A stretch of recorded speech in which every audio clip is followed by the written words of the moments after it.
Candidate Jill Stein wants a recount in 3 battleground states, Wisconsin, Michigan, and Pennsylvania. She's raised more than $4 million to make this happen. This comes after computer experts have raised questions about the possible hacking of voting machines.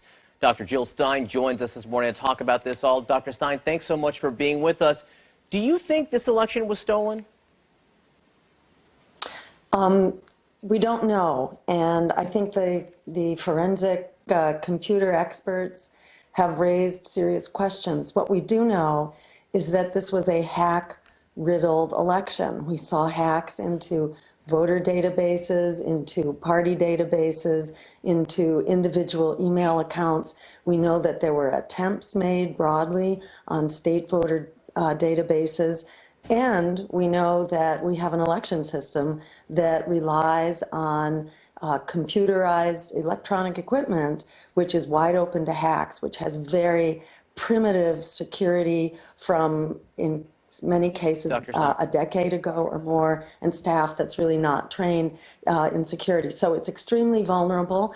Americans deserve to have confidence in our vote. Dr. Stein, you know, the computer scientists say that they see patterns which may raise some questions, but they admit that in and of itself is not evidence. I mean, do you have any reason to believe, have you seen any direct evidence that anyone hacked the voting systems in Michigan, Wisconsin, or Pennsylvania?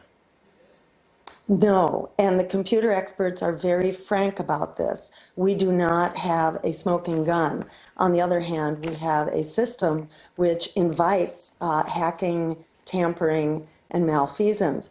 You shouldn't have to wait for the airplane to crash in order to have quality assurance on your airplane, in order to have safeguards to be sure it's not going to crash. So it's very important that we look at the votes. Unless we look at the votes, we wouldn't see evidence of hacking. Hacking is subtle. You have to actually examine the votes, the paper copies of the vote, and compare that result with your electronic result. That's the only way that we will know. And in fact, our voting system should have that kind of assurance built into it so that there's automatic auditing taking place to make sure that we are not being hacked. I think everyone certainly agrees with you that they want free and fair elections. However, we all know that elections sometimes are very close. Elections that are completely free and fair are often very close. And the Clinton campaign itself doesn't seem to be raising any direct questions here.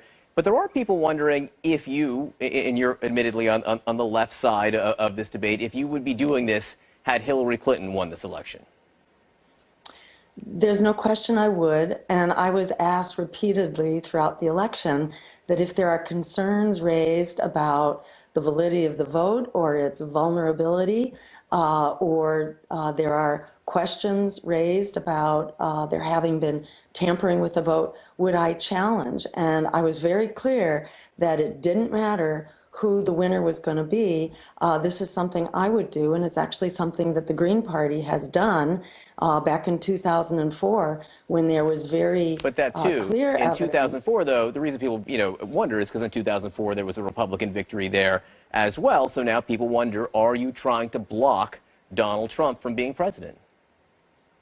Absolutely not. And it was very clear during the election that I did not favor either candidate, and I was repeatedly asked, given a choice between